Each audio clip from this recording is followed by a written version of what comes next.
Di sela-sela kunjungannya ke Yogyakarta minggu kemarin, Presiden Joko Widodo bertemu dengan Ketua Umum Partai Demokrat Agus Harimurti Yudhoyono atau AHY. Pertemuan itu berlangsung di kawasan alun-alun Keraton Yogyakarta dan dilanjutkan dengan bersepeda bersama. Keduanya terlihat berbincang sambil mengayuh sepeda.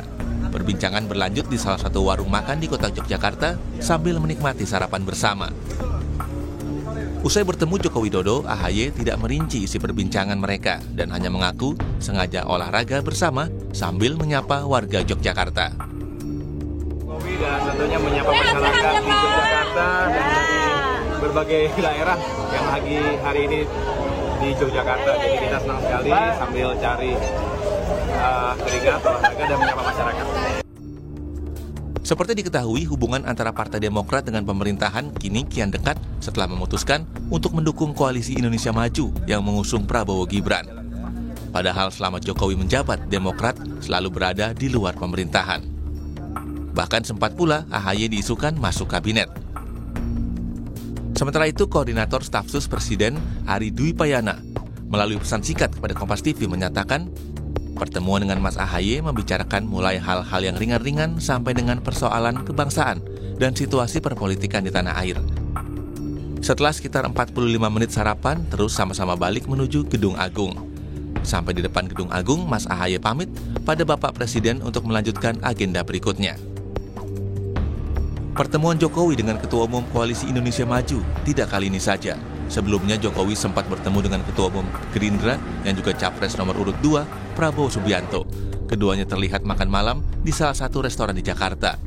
Kemudian dilanjutkan bertemu dengan Ketua Umum Partai Golkar Airlangga Hartarto dan Ketua Umum PAN Zulkifli Hasan. Sontak pertemuan Jokowi dengan keempat ketum parpol ini menuai polemik. Benarkah manuver Jokowi ini menjadi kode bahwa dia resmi mendukung Prabowo Gibran dalam kontestasi Pilpres? Tim Liputan Kompas TV.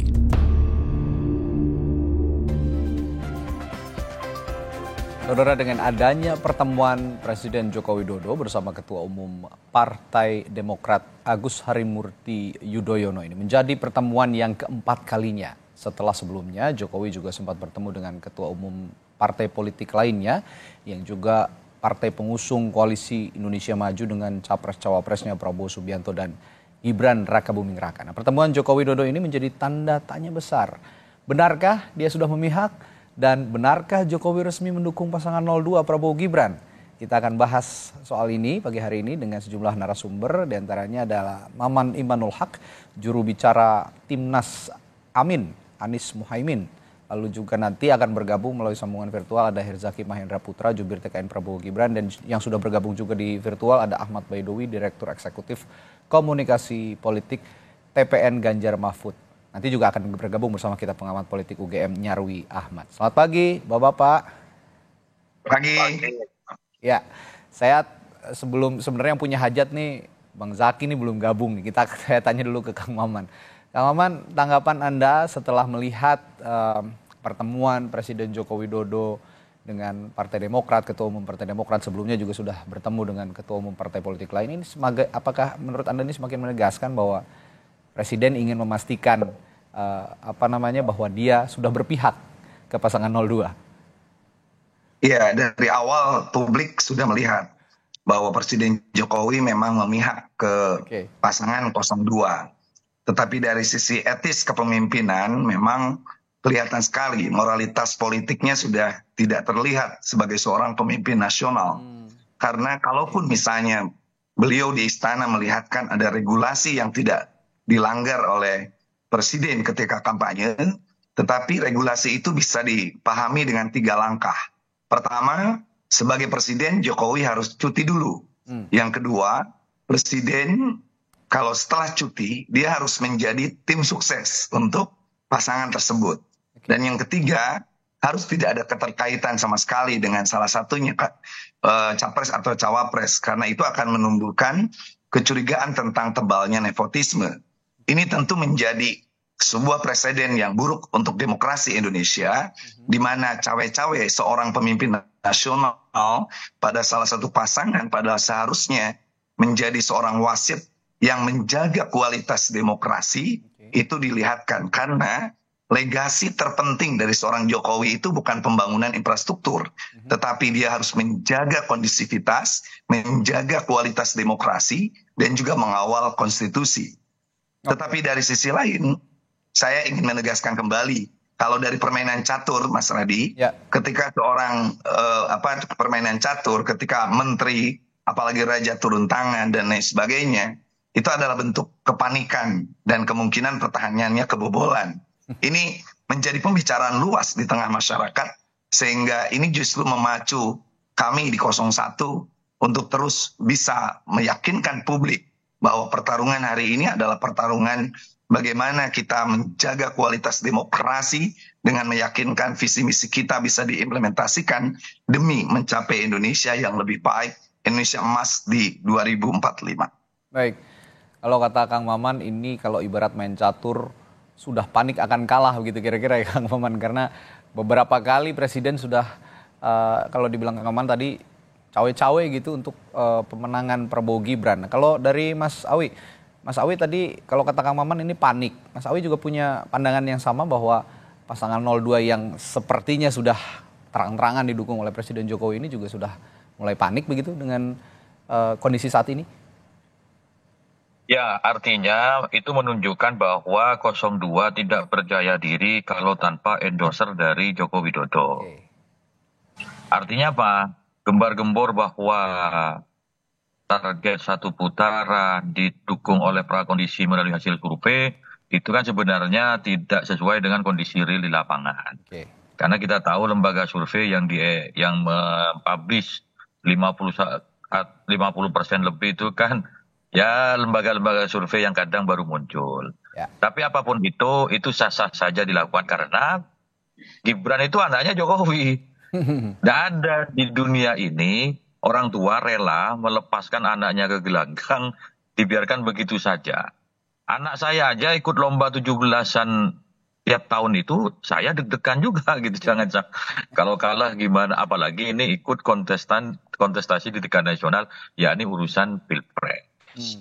Nah, kemudian kalaupun Presiden Jokowi hari ini berkomunikasi dengan partai politik, pimpinan partai politik itu hal yang biasa saja. Dan kebetulan yang diajak komunikasi itu yang ditemui dalam beberapa hari belakangan adalah partai-partai pendukung 02, partai pendukung Prabowo Gibran. Karena tidak ada lain selain mengendorse dengan hadirnya Jokowi, ya kita kan orang politik, tahulah maksud dan tujuannya supaya bisa terkena dampak dari popularitas Jokowi. Tetapi rakyat kan hari ini sudah pandai gitu. Siapa pemimpin yang bisa ataupun gaya kepemimpinannya sama dengan Jokowi yang merakyat, itu siapa? Dan siapa yang dibuat-buat, itu kan tahu semua masyarakat hari ini. Jadi kalau kami ya biasa saja menanggapi hal yang seperti itu bagian dari trik politik yang dilakukan oleh pihak sebelah dan juga bagian dari langkah politik yang dilakukan oleh Presiden Joko Widodo. Cuman sayangnya sampai hari ini belum ada deklarasi dari beliau. Kita lihat aja nanti dalam kampanye apakah beliau hadir di tengah-tengah kampanye 02 ya menunjukkan keberpihakannya secara terang benderang gitu. Yang ada kan baru sinyal-sinyal, ya meskipun dia tidak terang benderang kan publik sudah membaca gitu. Nah, yang kita antisipasi jangan sampai institusi kepresidenan digunakan sebagai alat politik untuk kepentingan pihak-pihak tertentu. Kalau sebagai pribadi, ya Pak Jokowi punya hak untuk berpolitik. Gitu. Ini kalau saya lihat pernyataannya Mas Awi, Kang Maman, kayaknya gerakan salam 4 jari akan terwujud kalau memang ada dua putaran nih kayaknya nih. Udah siap bergabung sepertinya. Tapi begini, kalau kita mau bicara fair begitu ya, mau bicara jujur begitu, mau bicara fakta yang terjadi realitas di lapangan. Nah, kira-kira saya ke Kang Maman dulu. Sepakat nggak kalau misalnya memang pengaruh seorang Presiden Joko Widodo saat ini masih sangat tinggi kepada masing-masing kontestan, terutama ya memang kalau kita lihat sepertinya dikait-kaitkannya dengan pasangan 02 begitu. Masih sangat tinggikah pengaruh Presiden Jokowi, Mas Kang Maman? Iya, saya kebetulan terus berputar ya, terutama di wilayah Jawa Barat. kami adalah pendukung 2 periode Presiden Jokowi dan tentu kami bangga karena Jokowi membangun infrastruktur yang baik untuk Indonesia.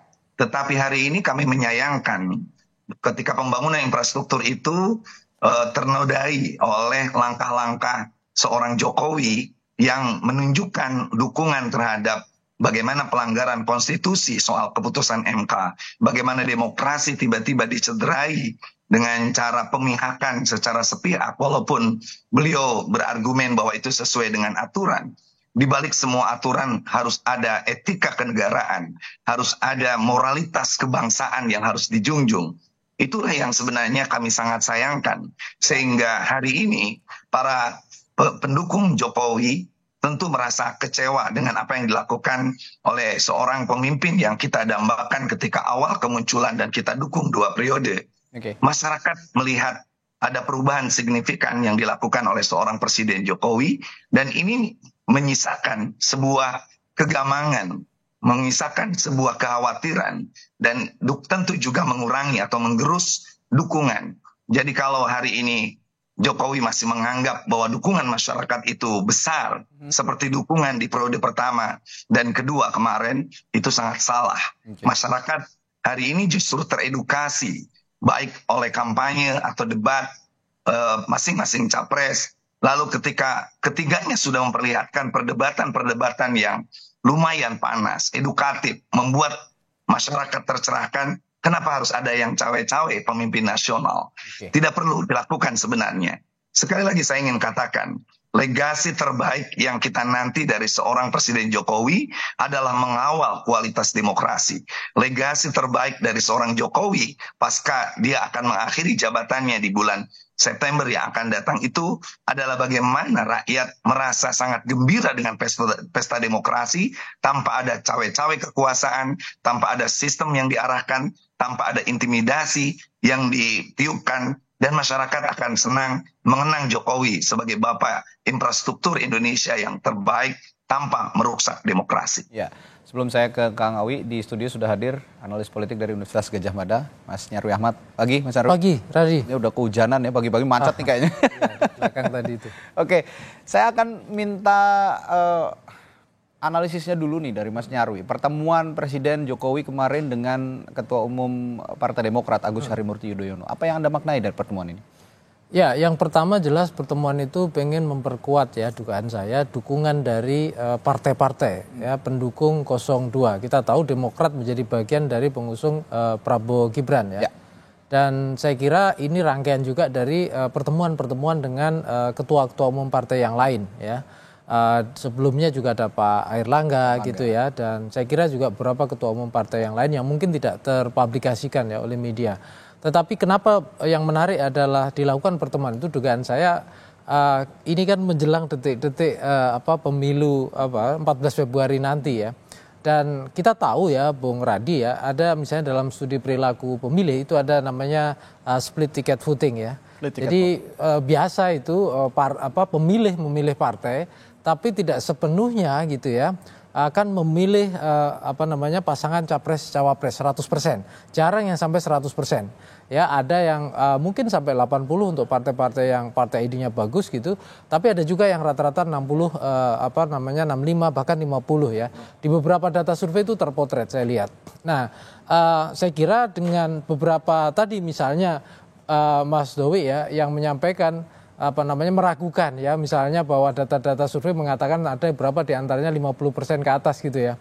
Nah ini kan mengindikasikan kalau kita lihat dukungan dari partai-partai pendukung Pak Jokowi itu kan besar sekali. Tetapi kan tidak sampai untuk konteks data survei yang mungkin dari lembaga-lembaga kredibel itu lebih dari 50% ya. Paling ya ada misalnya 46, 48 seperti itulah kira-kira. Bahkan ada yang bilang di bawahnya misalnya begitu. Nah ini yang mengindikasikan saya kira dukungan pada partai-partai itu nggak linier.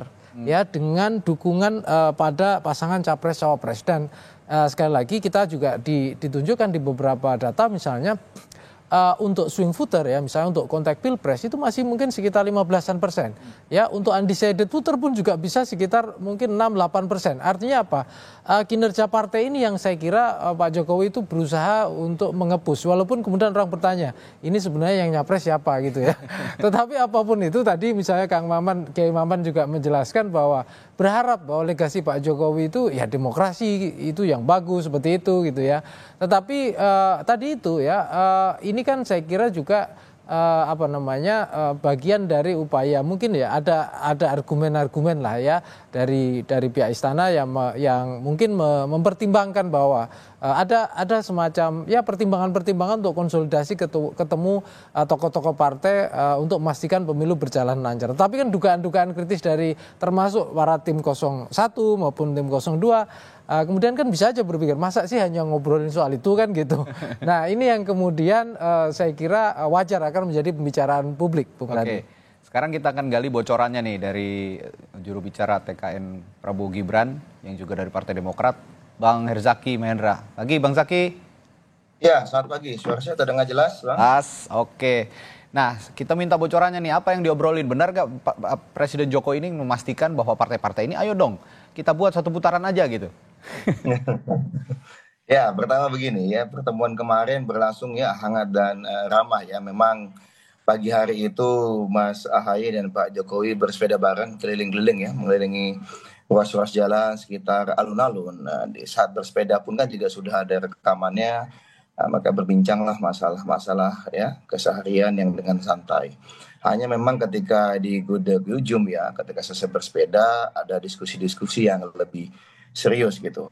Salah satunya tentu menyoroti mengenai pemilu hari ini gitu. Dalam konteks apa ya, Pak Jokowi sebagai presiden, kami ya sebagai partai politik peserta pemilu gitu. Bagaimana kita ingin misalnya pemilu ini bisa berjalan dengan damai, pemilu ini bisa berjalan dengan aman, dan juga pemilu ini bisa berjalan dengan demokratis. Kan ada aja nih pihak-pihak yang kayaknya ya mungkin kalau Kang Maman atau Mas Awi nggak begitu gitu. Ya Mas Awi nggak begitu gitu, ya kan? Tetapi mungkin ada nih unsur-unsur pendukungnya kemudian atau relawan mungkin atau simpatisan yang berada di luar tim kampanye yang kemudian berupaya bolak-balik mendegradasi misalnya kan terkait dengan kualitas pemilu satu. Lalu misalnya bagaimana berupaya dalam konteks bahwa keseriusan kita ingin pemilu ini bisa berjalan dengan aman dan damai, tapi dibuat seakan-akan ada potensi chaos dan sibuk memunculkan yang namanya ketakutan demi ketakutan gitu. Ya pada saat perbincangan kemarin ya Mas Ahaye juga menyampaikan kalau Demokrat kita dengan seluruh elemennya melihat bahwa kerja keras yang dilakukan oleh teman-teman KPU, Bawaslu ya kan setahu kami distribusi surat-suara saja udah hampir final ya, udah hampir tuntas dan bahkan sudah dilipat katanya yang kami dengar gitu ya, kerja-kerja KPU dan Bawaslu menuju hari H ini juga sudah optimal sebenarnya kami lihat, dan kita semua elemen inginnya bagaimana pemilu ini bisa sukses. Ini kan wajah Indonesia, kan begitu. Ini kan wajah kedaulatan rakyat ini. Nah ini yang kita sama-sama ingin jaga betul. Nah dalam perbincangan itu ya, kalau misalnya bicara mengenai posisi kami sebagai KIM atau Koalisi Indonesia Maju, itu kan bisa saja gitu, bisa saja publik mengartikan itu. Tetapi beliau lebih banyak kapasitasnya sebagai presiden, lalu kami dalam kapasitasnya sebagai partai politik peserta pemilu gitu. Hanya memang kalau tadi saya dengar sebentar mengenai apa yang dilakukan oleh Pak Jokowi misalnya dalam konteks pemilu hari ini, kami sih masih merasa beliau tidak ada melakukan upaya-upaya yang extraordinary ya atau yang extrajudicial atau di luar kemenangan beliau ya. Dan kami sendiri dari TKN ya, kalau misalnya tadi kan saya sebagai misalnya juga Demokrat gitu ya, yang dengar langsung ya yang disampaikan oleh Mas Ahaye ketika selesai pertemuan itu, beliau menyampaikan gitu ya, bahwa bagaimanapun ya Pak Jokowi ini harapannya bagaimana Mas Ahaye kan termasuk generasi baru nih ke depannya gitu, yang akan melanjutkan tongkat estafet kepemimpinan. Jadi beliau ada keinginan agar apa yang sudah baik selama ini terjadi ya dari era Pak Jokowi, Pak SBY maupun era sebelumnya itu bisa dilanjutkan, dan bagaimana generasi muda seperti Mas Ahaye ya dan juga pemimpin muda lainnya itu bisa benar-benar bisa melakukan akselerasi terhadap apa yang sudah tercapai. Dan kalaupun ada yang misalnya dianggap masih kurang, ya wajar karena pemimpin tidak pernah sempurna. Ya, itu bagaimana bisa diperbaiki ya, bisa dioptimalkan ke depannya. Nah, kalau kita bicara tadi saya dengar 1 putaran, 2 putaran ya, kan begini nih, kalau kita bicara mengenai soliditas partai juga nih kan, sebenarnya kalau kami lihat soliditas partai di Kim itu angkanya kan hampir kira-kira kan 44% ya, setahu kami kalau digabungkan semua partai pendukung yang di parlemen, dan hari ini dukungan kepada Pak Prabowo itu mencapai ya seputar antara 44 sampai 48% yang kami tahu gitu. Ya adalah beberapa ya yang sedikit yang sudah mencapai 50% lebih. Tapi kan rata-rata yang kami lihat itu 44 sampai 48%, dan itu sejalan ini dengan total suara partai pendukung Pak Prabowo ini di parlemen. Jadi kalau kami melihat sebenarnya bicara mengenai soliditas, hari ini soliditas partai pendukung Pak Prabowo ini sebenarnya sudah optimal ini. Nah, sekarang yang lagi kita optimalkan adalah bagaimana peran mesin partai ini bisa kemudian merekrut ya masyarakat ya yang di luar yang saat ini sudah kami rekrut. Karena masih ada, kalau kami ngitung ya, mungkin tadi beredar dengan Mas Nyarwi tadi katanya belasan persen or something gitu. Kalau di data kami sendiri udah di bawah 10% sebenarnya nih. Yang tinggal yang kita perebutkan gitu. Baik, Mas Awi, saya ke Mas Awi nih. Kalau tadi saya tanyakan ke Kiai Maman, ke Kang Maman, bahwa banyak juga partai politik pendukung Prabowo Gibran yang berharap punya insentif elektoral jika Presiden Joko Widodo ini menunjukkan keberpihakannya kepada 02 begitu ya, pasangan 02. Nah, kalau Anda melihat saat ini kondisi realnya menurut Anda yang objektif begitu kira-kira, Presiden Joko Widodo pengaruhnya masih cukup besar atau tidak? Sebagai partai politik, P3 juga pernah mengusung Jokowi dalam dua periode pada pemilu sebelumnya, Mas Awi. Kita terbiasa menggunakan angka-angka statistik yang berdasarkan dari temuan di masyarakat ya. Memang approval ratingnya dari Pak Jokowi itu masih cukup tinggi sebagai presiden. Dan ketika follower Jokowi itu masih tetap loyal ketika Jokowi yang maju. Tapi hari ini tidak ada nama Joko Widodo di kertas suara. Tapi kan ada nama Gibran. Itulah yang kemudian menjadi jawaban kenapa target satu putaran itu dalam berbagai survei kan tidak survei kredibel kan masih di bawah 47. Kenapa? Karena di kertas suara itu nama Joko Widodo tidak ada. Yang ada Prabowo dan Gibran, Anies dan Muhaimin, Ganjar dan Mahfud. Nah, masyarakat itu masih mayoritas, pemilih kita itu tidak paham melek politik. Ketika dia mencari nama Joko Widodo tidak ada, itu juga tergambar dari lembaga survei. Orang yang di-endorse oleh Jokowi itu juga tidak signifikan. Mengikuti arahan politik Jokowi itu juga tidak signifikan. Kecuali Pak Jokowinya maju sendiri. Nah, itulah menjadi jawaban kenapa kemudian Pak Jokowi, karena anaknya juga sedang maju, bagaimana asosiasi publik terhadap Jokowi ini juga bisa terwakili misalkan di Prabowo Gibran, taruhlah karena ada anaknya Pak Jokowi di situ. Tetapi itu tidak cukup bagi masyarakat, karena yang maju bukan Jokowi. Yang diharapkan masyarakat adalah siapa pemimpin yang memiliki tipikal keberlanjutan dari Presiden Jokowi, perbaikan, dan juga langkah-langkahnya ya sama ketika memimpin. Maka kemudian kita munculkan, kita melepaskan dari embel-embel apapun, maka kita menginginkan mengusung Pak Ganjar Pranowo sebagai Presiden rakyat. Karena kita ini berkoalisi dengan rakyat. Kalau persoalan kemudian ada keinginan dari partai-partai 02 ingin mengasosiasikan Presiden Jokowi, misalkan sosok Jokowi terhadap dukungan mereka, ya hal yang wajar saja gitu kan. Karena kami tidak pernah punya pengalaman mengusung Gibran. Dulu 2014 P3 pengalaman mengusung Prabowo. 2019 punya pengalaman mengusung Joko Widodo. Itu berbeda sekali pendekatan politik di lapangan. Jadi termasuk juga hari ini yang mana Pak Jokowi kita harapkan menjadi sosok presiden yang memiliki legasi. Kalau tadi Pak Kang Maman nyebut Pak Jokowi itu sudah dikenal dengan Bapak Infrastruktur. Tidak cukup itu. Kita juga menginginkan bagaimana Pak Jokowi itu menjadi Bapak Infrastruktur Demokrasi dan Infrastruktur Politik yang dikenang oleh masyarakat. Tidak terkontaminasi oleh keinginan atas dorongan pihak-pihak tertentu yang menyalahgunakan kewenangan kelembagaan kepresidenan. Itu yang kita waspadai, yang kita antisipasi itu. Contoh, indikasi itu sudah ada misalkan. pemberian bantuan sosial dilakukan di awal tahun itu sah-sah saja karena itu sudah disahkan oleh APBN. Ada salah satu ketum partai itu menyebutkan ke masyarakat ini bantuan dari Pak Jokowi. Itu kan beda Pak, ini bantuan negara kepada masyarakat. Terlebih lagi dalam pelaksanaannya kabarnya ini Kementerian Sosial tidak lagi terlalu dilibatkan. Database-nya yang dipakai oleh kementerian yang lain misalkan. Ini kan sesuatu yang patut kita kritisi. Jangan sampai ada presiden dalam setiap 5 tahunan hal seperti ini terulang. Nah, itulah yang kemudian ingin kita jaga, koridor demokrasi kita, koridor politik kita tidak memanfaatkan institusi kepresidenan dan turunannya untuk kepentingan-kepentingan politik praktis. Tapi sekali lagi sebagai seorang individu, Pak Jokowi punya hak. Tapi kemudian masyarakat juga akan menilai, sekali lagi yang dilihat hari ini adalah siapa yang menjadi replika yang mirip dengan kepemimpinan Pak Jokowi. Oke, nanti setelah jeda saya akan bertanya dulu ke Mas Nyarwi. Ini soal dari pembicaraan yang analisis yang Anda utarakan tadi, apakah benar bahwa Presiden Jokowi ini bertemu dengan partai-partai politik mengusung Prabowo Gibran ini memastikan bahwa Pilpres berjalan satu putaran, dan kenapa sepanik itu jika memang dikatakan panik, kenapa sepanik itu untuk melakukan Pilpres dalam satu putaran? Apakah nanti di putaran kedua dikhawatirkan ada salam 4 jari gitu kira-kira? Saya akan bertanya ke Mas Nyarwi dan juga narasumber-narasumber lainnya setelah jeda. Tetaplah bersama kami di Sapa Indonesia Pagi.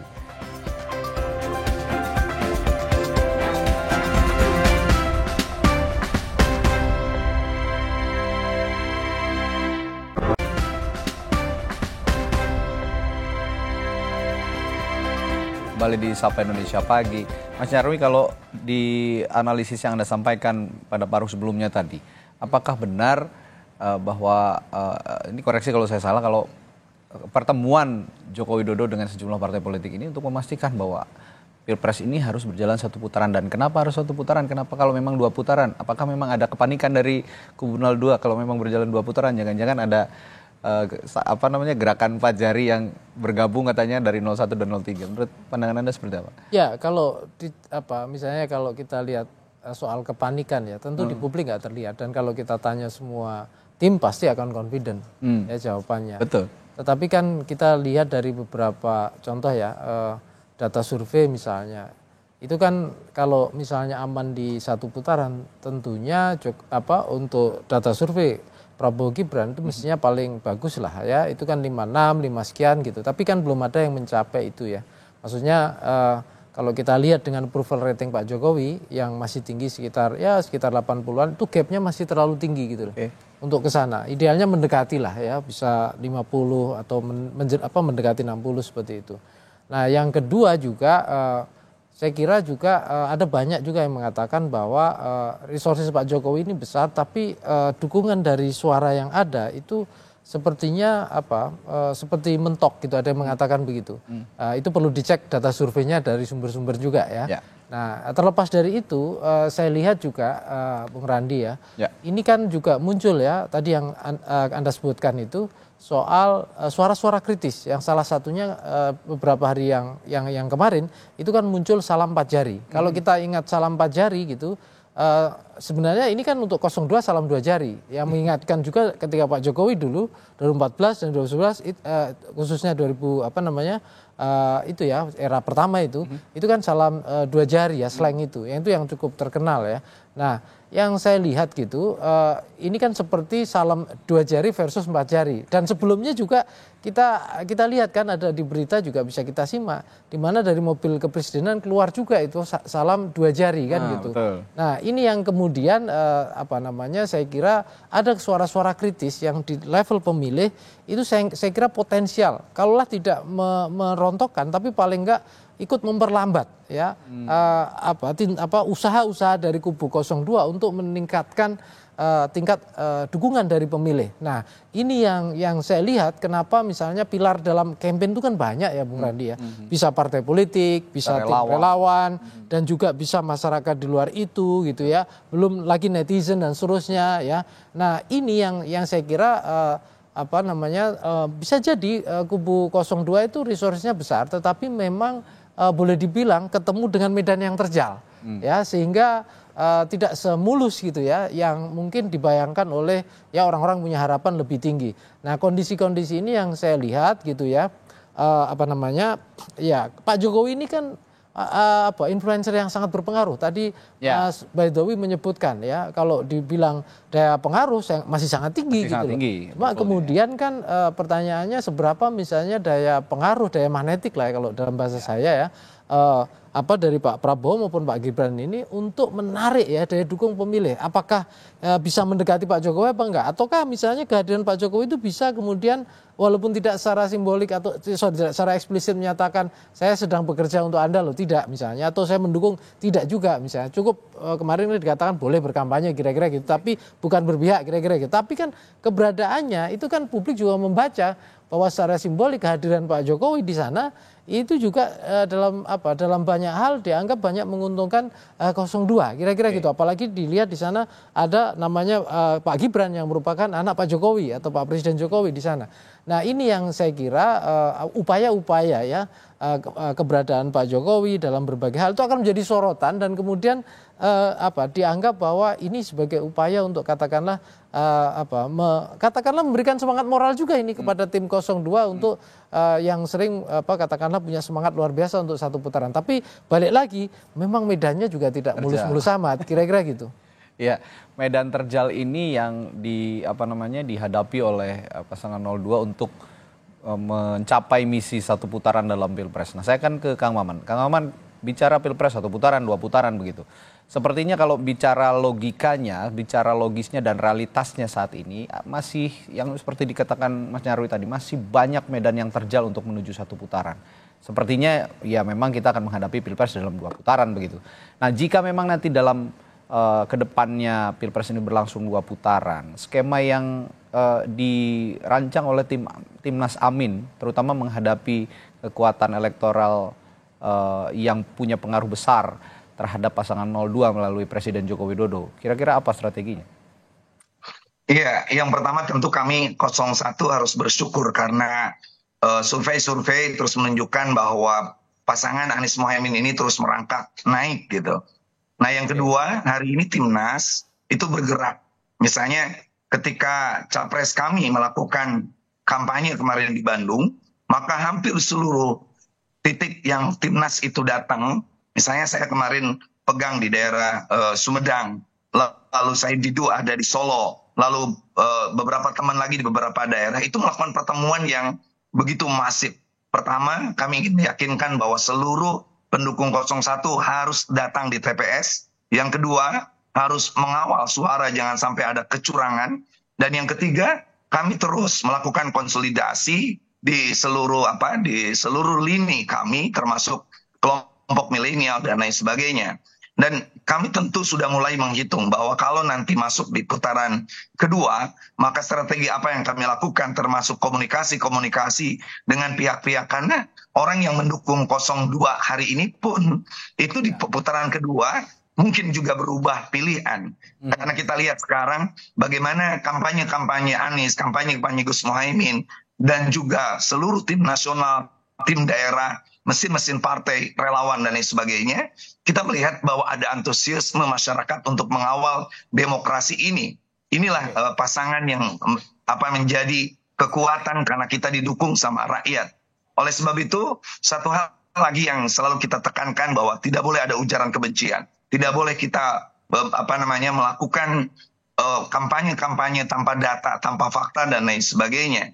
Sehingga kami meyakini bahwa bila nanti masuk di putaran kedua itu, maka salah satu yang akan kami lakukan adalah mengajak seluruh anak bangsa untuk memenangkan perubahan ini, karena bagaimanapun ini demi Indonesia yang lebih baik. Kita sudah punya track record seorang Presiden Jokowi dalam infrastruktur, tapi saya setuju Mas Awi tadi, infrastruktur demokrasi, infrastruktur hukum, infrastruktur pemerintah, tata kelola pemerintahan yang baik itu menjadi penting. Saya ingin terakhir Mas Randy mengutip kata-kata Socrates dengan redaksi yang saya ubah sedikit, bahwa jika seseorang bangga dengan kekuasaan seseorang, bila kita bangga dengan kekuasaan seseorang, sekali lagi kita bangga mengusung Jokowi 2 periode, jangan dulu dipuji orang itu sebelum kita tahu bagaimana akhir kekuasaannya dipergunakan. Itu yang menjadi catatan dari masyarakat, sehingga masyarakat hari ini terutama partai konsentrasi di partainya masing-masing, lalu Pilpres itu betul-betul saya setuju Mas Nyarwi tadi bahwa berbeda. Ketika Pilpres kemungkinan ada partai yang mengusung capresnya ada seorang kader partai yang dia partai tertentu tapi dukungan capresnya berbeda dengan dukungan partainya. Itu aja Mas Randi. Baik, ya kalau ke Bung Zaki saya akan tanyakan simbiosis mutualisme sepertinya antara Partai Demokrat dan juga Pak Jokowi setelah 2 tahun berada di luar 2 periode maksud saya ya 10 tahun 2 periode 10 tahun ini berada di luar pemerintahan. Nah, saat ini sepertinya Demokrat mencari momentum yang tepat untuk berada dalam pemerintahan dan berada dalam epicentrum kekuasaan. Nah, jika memang itu yang diharapkan, apakah kira-kira harapan ini bisa tercapai ke depan untuk Partai Demokrat bisa punya lagi elektoral yang lebih baik dibandingkan pemilu-pemilu sebelumnya, 2 pemilu sebelumnya, Bung Zaki? Ya, terima kasih. Kalau bicara mengenai elektoral ya, kami punya magnet sendiri. Namanya Pak SBY ya, sudah terbukti 10 tahun memimpin Indonesia ya, dan alhamdulillah kita bicara mengenai APBN meningkat 4 kali lipat, pendapatan per kapita meningkat 3 kali lipat, penurunan orang miskin itu sampai dari 16% menjadi 10%, kan prestasi yang luar biasa dicapai oleh kepemimpinan Pak SBY dan Demokrat sebagai motor utamanya gitu. Nah, sehingga bagi kami ya, yang kedua kami juga punya caleg-caleg yang turun terus ke lapangan bekerja menemui masyarakat ya selama bertahun-tahun terakhir, bukan hanya menjelang pemilu saja. Inilah yang kami andalkan sebagai magnet elektoral. Sedangkan dengan Pak Jokowi tentu kami sebagai partai politik harus menghormati bagaimana beliau ini presiden. Kami saat ini tetap di luar pemerintahan dan kami akan masuk di pemerintahan itu ketika insya Allah Pak Prabowo Mas Gibran ini dipilih oleh rakyat Indonesia di 2024. Nah, itulah saat kami nanti akan masuk ke pemerintahan. Dan kami sih hanya ingin mengingatkan saja gitu, bagaimanapun. Ya, kalau ingin pemerintah, apa yang baik di era Pak SBY 2004 sampai dengan 2015 itu bisa dilaksanakan kembali. Lalu apa yang baik di era Pak Jokowi terus dilanjutkan dan diakselerasi, ya itu jelas pilihannya Pak Prabowo dan Mas Gibran. Kami nggak pernah misalnya dalam konteks ya IKN misalnya ya kan sudah jelas satu-satunya yang akan melanjutkan itu kan setahu kami yang jelas-jelas tegas Pak Prabowo, yang jelas-jelas menyampaikan akan melanjutkan apapun dari Pak Jokowi, yang baik dari Pak Jokowi itu kan jelas hanya Pak Prabowo. Yang lain setahu kami setiap hari mengkritik terus gitu dari kinerja Pak Jokowi meskipun masih di pemerintahan. Ini kan agak kontradiktif gitu. Yang pasti kalau dari kami 02 tetap kita fokus pada kampanye, visi misi, gagasan dan program kerja kami. Kami tidak akanlah misalnya menyalahkan ibu yang disalahkan katanya karena ada anak yang tidak punya adab atau akhlak gitu kan. Jahat sekali ya ibu sampai disalahkan. Padahal kita tahu ibu itu luar biasa peran dan pengaruhnya dalam mendidik dan membina anak gitu loh. Kalau misalnya katakanlah ada ketidakmampuan dalam menjawab sesuatu dalam konteks dimanapun itu gitu, jangan kemudian membawa-bawa ibu atau menyalahkan ibu. Ibu itu luar biasa perannya. Saya sendiri sebagai pribadi misalnya terkesiap gitu mendengar ada tokoh politik yang menyampaikan seperti itu di muka publik gitu loh. Karena bagi kami ibu itu sangat mulia dan luar biasa. Ya, janganlah kemudian menyenggol-nyenggol ibu-ibu gitu loh. Ya, kalau misalnya anak ada yang salah, ya anaknya lah yang misalnya katakanlah salah. Tapi kalau misalnya mohon maaf, kalau memang dalam kemampuan diskusi atau dalam forum publik ternyata merasa kalah telak gitu, ya jangan kemudian menyalah-nyalahkan, menebak sana sini gitu. Ayo kita fokus saja. Visi misi kita apa, program kerja kita apa, mana yang bermanfaat buat rakyat. Itulah yang kemudian menjadi saat ini ya, yang kami lakukan terus, Pak, alhamdulillah nih. Ada yang bilang kami stagnan, bagi kami nggak stagnan, karena sebenarnya tren lain dari berbagai survei yang kami itu terus meningkat misalnya, dari 30-an something terus naik, dan hari ini sudah di atas 40-an gitu. Ya namanya variasi, beda seminggu ada yang 42, 44, 47, 48, bagi kami itu hal yang wajar, tapi kami menghormati bukan survei yang ini segini, survei ini segini, tapi kita lihat tren masing-masing survei itu yang kita lihat, dan yang paling penting adalah bagaimana suara rakyat di lapangan yang kami temui. Bukan kita akan, mohon maaf nih, tidak ada itu TKN 02 misalnya, wah kita kalau tidak satu putaran bahaya, enggak ada kok gitu. Kalau ada kepanikan itu ya? Nggak ada kemarin kayak gitu. Bagi kami, kita bekerja keras dan alhamdulillah rakyat sudah memilih dan menentukan hari ini. Tinggal kami jaga betul nih suara ini gitu.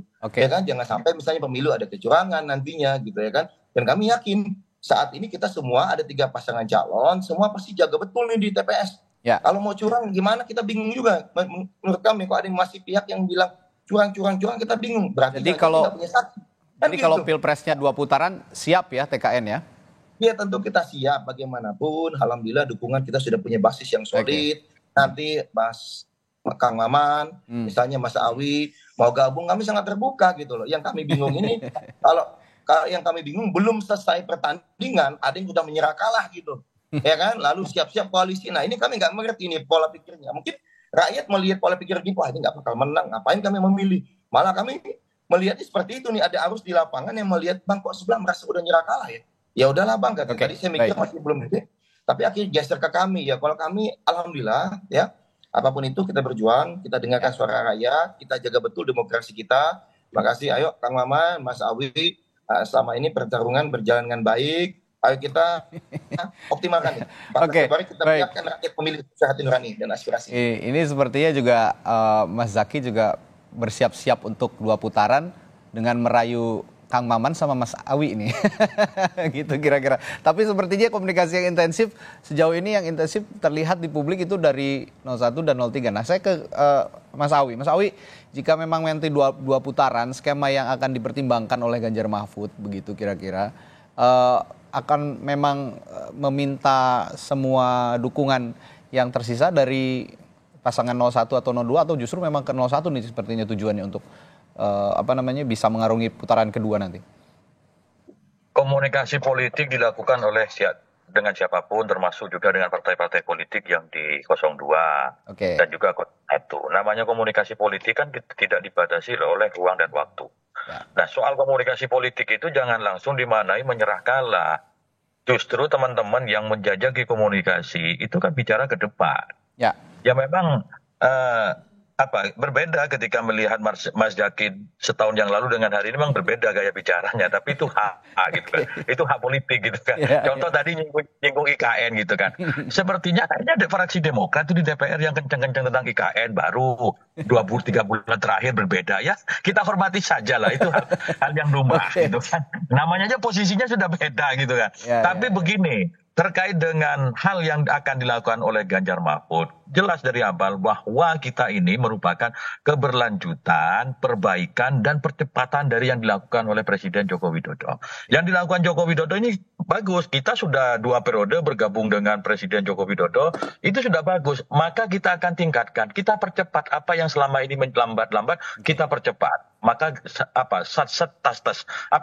yang menghambat proses pembangunan, yang menghambat terkait dengan kesejahteraan rakyat, yang menghambat hal-hal yang untuk menuju Indonesia lompatan yang lebih besar, kita sikat. Kita tidak pernah yang namanya bilang Pak Jokowi begini. Kita selalu konsisten dari 2015 sampai sekarang. Beda dengan Mas Zaky, mungkin ya tidak nyampe setahun terakhir ya muji-puji Jokowi, sebelumnya kan berbeda. Tetapi sekali lagi itu hal yang wajar, sikap politik belum pernah muji sesuai posisi. Dan selanjutnya ingin kami katakan bahwa 1 putaran atau 2 putaran itu semuanya dimungkinkan oleh undang-undang. Kalau ada yang mengatakan ke salah satu ketua umum atau 2 ketua umum partai politik dari 02, kita harus 2 putaran untuk menghemat anggaran.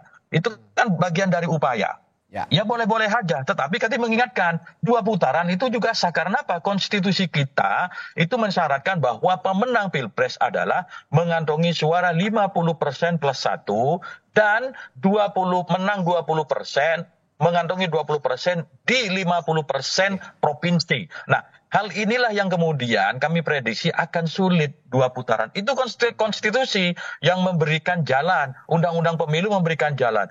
Konsekuensinya apa? Semua anggaran terkait dengan kebutuhan demokrasi itu memang sudah tersedia dan harus disiapkan oleh APBN. Kalau kemudian ada 2 putaran, jangan dikatakan pemborosan. Karena apa? Penggiringan. Ya. Kenapa mau 1 putaran, 2 putaran, itu konsekuensi demokrasi yang harus ditanggung oleh APBN. Karena pilihan yang kita buat ketika menyusun, mengubah konstitusi, menjadi presiden pilihan langsung, ya kalau mau hemat, kembalikan lagi ke sistem MPR. Tapi kan nggak mungkin. Baik. Ya. Memutar balik arah jarum jam itu sesuatu yang tidak mungkin. Nah, hari ini apa yang terjadi dalam sistem politik kita, ayo kita perkuat. Baik 1 putaran atau 2 putaran itu sama-sama sah secara konstitusi dan sama-sama wajib dibiayai oleh APBN. Oke. Yang perlu dikawal juga sama-sama kita menjaga kualitas demokrasi, 1 putaran, 2 putaran. Ya, saya terakhir ke Mas Nyarwi, singkat nih Mas Nyarwi. Kalau kita ngomongin tadi netralitas seorang presiden ini akhir-akhir ini kan dipertentangkan juga oleh publik begitu kira-kira. Nah, kalau memang dipertentangkan oleh publik, banyak juga publik yang menilai bahwa posisi netralitas presiden dalam pemilu itu juga penting untuk dilakukan, dan akhirnya kalau memang presiden dianggap berpihak itu dinilai negatif oleh publik. Masihkah punya efek yang positif untuk memang nanti jika dikait-kaitkan dengan pemenangan 02, pasangan 02? Ya, gini Bung Radi, netralitas presiden itu hal yang mutlak ya.